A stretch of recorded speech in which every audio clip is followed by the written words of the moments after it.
कहते हैं बच्चे मन के सच्चे, उन्हें कब कहाँ कैसे और क्या बोलना है कुछ पता नहीं होता। एक बार एक छोटी सी बच्ची एक दुकानदार के पास गई और बोली, अंकल मैं कैसी लग रही हूँ? दुकानदार बोला, बिटिया बहुत सुंदर लग रही हो। बच्ची बोली, अंकल मैं अच्छी लग रही हूँ तो जब मैं बड़ी हो जाऊंगी आप अपने बेटे की शादी मुझसे कराओगे? दुकानदार मुस्कुराकर बोला, हाँ बेटी जरूर कराऊंगा। बच्ची प्यार से बोली, तो अपनी होने वाली बहू को एक चॉकलेट फ्री में नहीं देंगे अंकल? ये तो बात हुई बच्चों की निष्पक्ष मासूमियत की। ऐसे ही एक दिन एक गुब्बारे बेचने वाले के पास एक बच्चा आया और गुब्बारे वाले से पूछने लगा, गुब्बारे वाले अंकल क्या ये सफेद गुब्बारा हवा में उड़ता है? गुब्बारे वाले ने जवाब दिया, हाँ बेटा उड़ता है। बच्चे ने फिर पूछा, अंकल ये सफेद वाला तो हवा में उड़ेगा, लेकिन क्या ये पीला वाला भी हवा में उड़ेगा? गुब्बारे वाले ने फिर जवाब दिया, जरूर उड़ेगा बेटा। बच्चे ने फिर पूछा, और ये काला वाला वह भी उड़ेगा? दुकानदार बोला, वह भी उड़ेगा। बच्चा फिर बोला, और ये लाल वाला वो भी उड़ेगा बेटा? और ऐसे ही बच्चा हर गुब्बारे के हर रंग का नाम ले लेकर पूछने लगा। लास्ट में बहुत परेशान होकर गुब्बारे वाले ने बच्चे से कहा, बेटा गुब्बारा हवा में जाएगा कि नहीं ये उसके रंग पर निर्भर नहीं करता, ये तो मात्र उसमें भरी गैस पर, उसमें भरी हवा पर निर्भर करता है। ठीक वैसे ही हम अपनी लाइफ में ऊपर उठेंगे या नहीं, महान होंगे या छोटे होंगे, ये हमारे रूप, रंग, जाति, हमारे इकोनॉमिकल स्टेटस, हमारे बैंक बैलेंस पर डिपेंड नहीं करता। ये सब तो जस्ट गुब्बारे का रंग है। हमारा बड़ा होना, लाइफ में ऊपर उठना डिपेंड करता है हमारे मनोभाव पर, हमारी कॉन्शियसनेस पर, हमारी धारणाओं पर, हमारे फेथ, हमारे बिलीफ्स पर।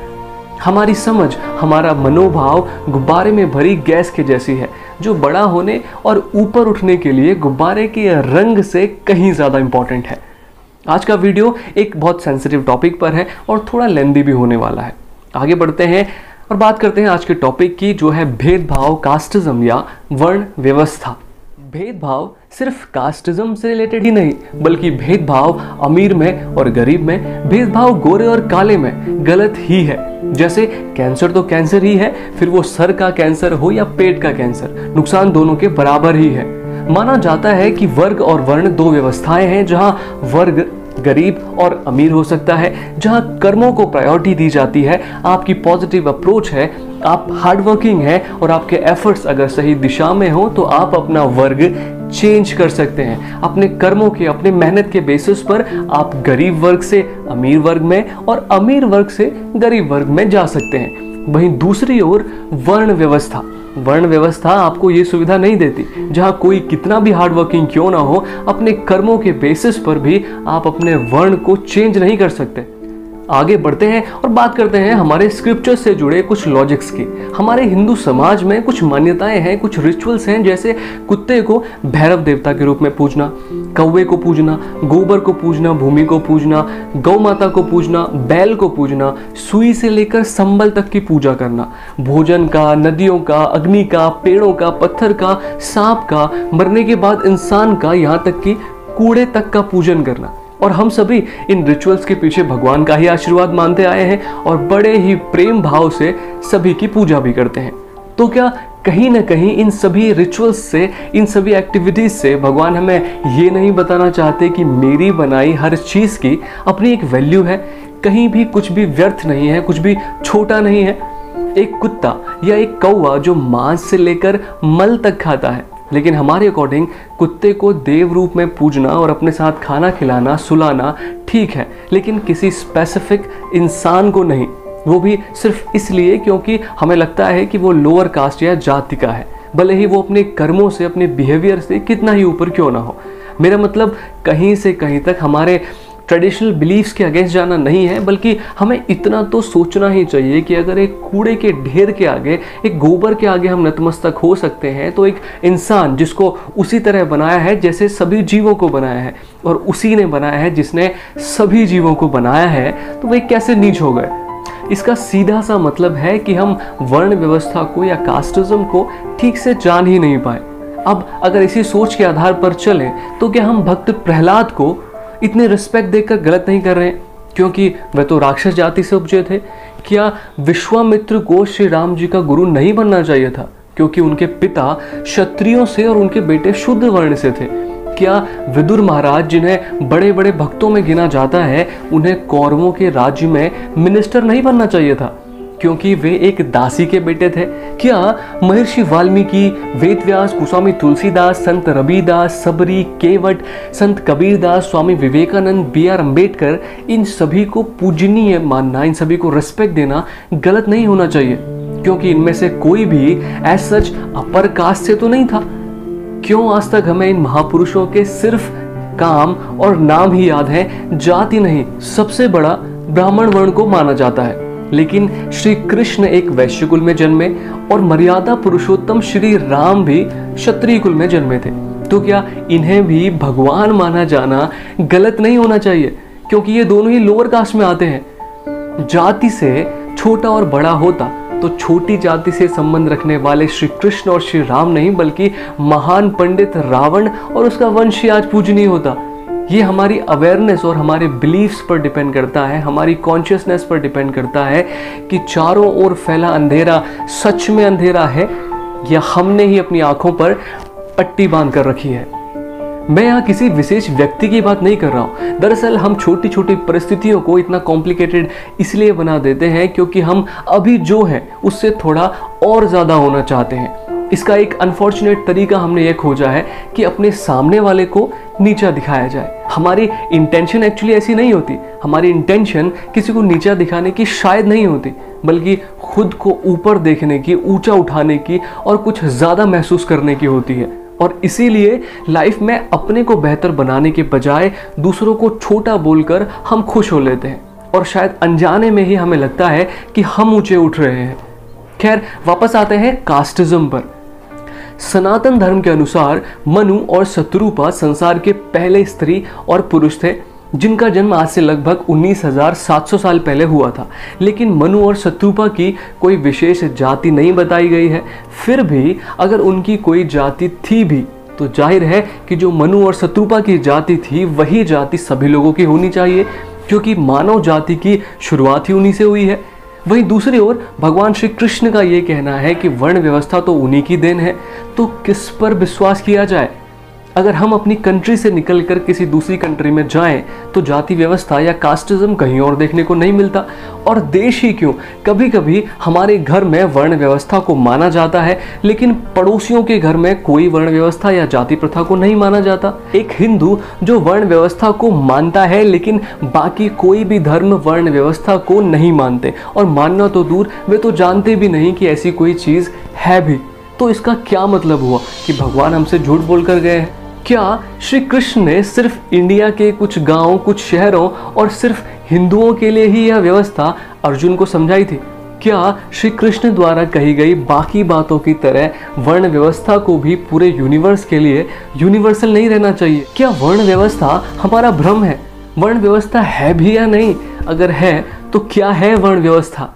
दरअसल भगवान श्री कृष्ण के द्वारा श्रीमद् भगवत गीता में कही गई कर्म और गुणों के आधार पर बनाई गई वर्ण व्यवस्था यूनिवर्सल ही है और ये संसार के हर कोने में देखने को मिलती है, फिर वो चाहे इंडिया हो या अमेरिका या कहीं और हर किसी पर लागू होती है, फिर वो किसी भी धर्म या किसी भी जाति का क्यों ना हो।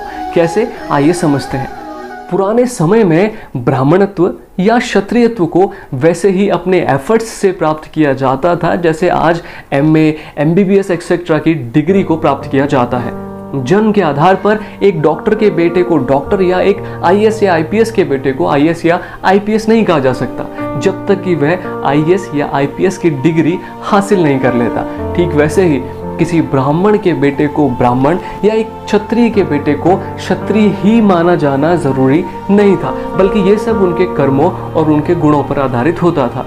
4 मंजिला बिल्डिंग में रह रहे लोगों के लिए ऊपर या नीचे आने जाने के लिए सीढ़ियां हुआ करती थी जो जब चाहे जहां चाहे आ जा सकता था।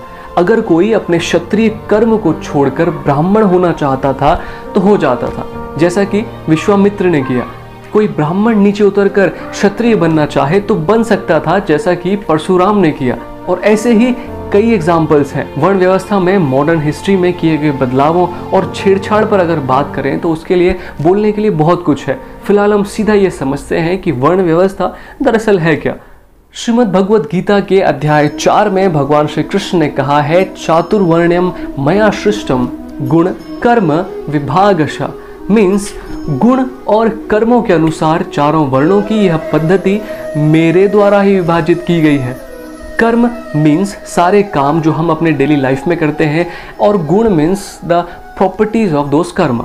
श्री कृष्ण ने खुद वर्ण व्यवस्था के बेसिक प्रिंसिपल्स और इंक्लूजन एंड एक्सक्लूजन क्राइटेरिया को एक्सप्लेन किया है, जहां गुणों और कर्मों के बेसिस पर वर्ण व्यवस्था को बताया गया है। और हमारा भी बेसिकली यही लॉजिक होता है कि समाज में वर्ण व्यवस्था तो खुद भगवान ने बनाया है, तो हम उसे नहीं मानने वाले कौन होते हैं। ये बात बिल्कुल सही भी है, लेकिन अनफॉर्चुनेटली फिर भी भगवान इस व्यवस्था को बनाने वाले नहीं हैं जिसे हम फॉलो करते हैं, जिसमें लोग अपने जन्म के बेसिस पर अपने आप को महान या छोटा मानते आए हैं।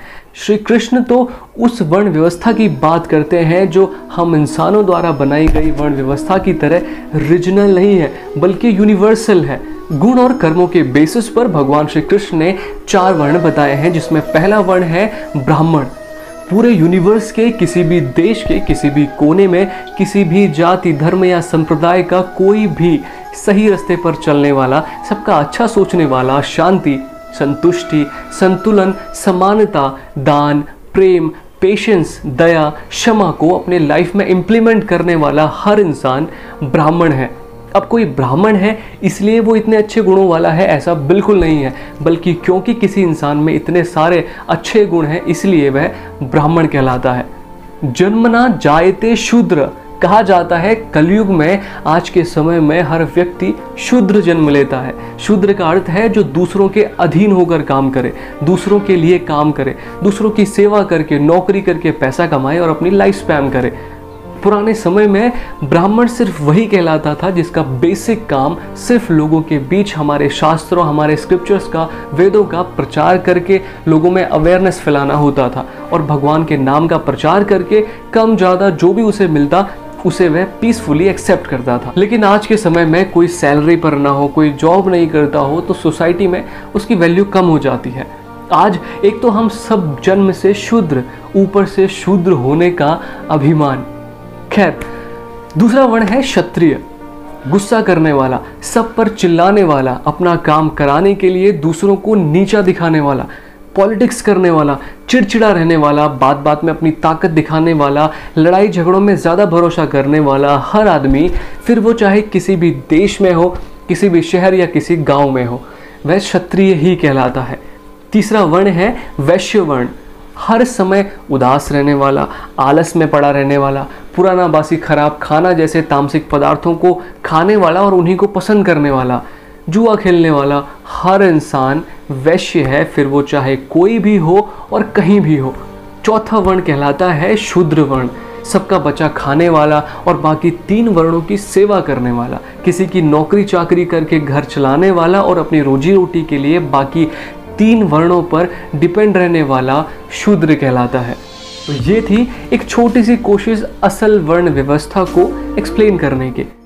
अब अपने लास्ट नेम को थोड़ी देर के लिए भूलकर अपने सोच, अपने विचारों, अपने बिलीफ्स, अपनी अवेयरनेस, अपने एक्शन, अपने फेथ और अपने कर्मों के गुणों यानी properties of your Karma, your action के बेसिस पर अब आप खुद ही ये जानने की कोशिश करें कि आपका असल वर्ण क्या है। Thanks for watching. Hare Krishna.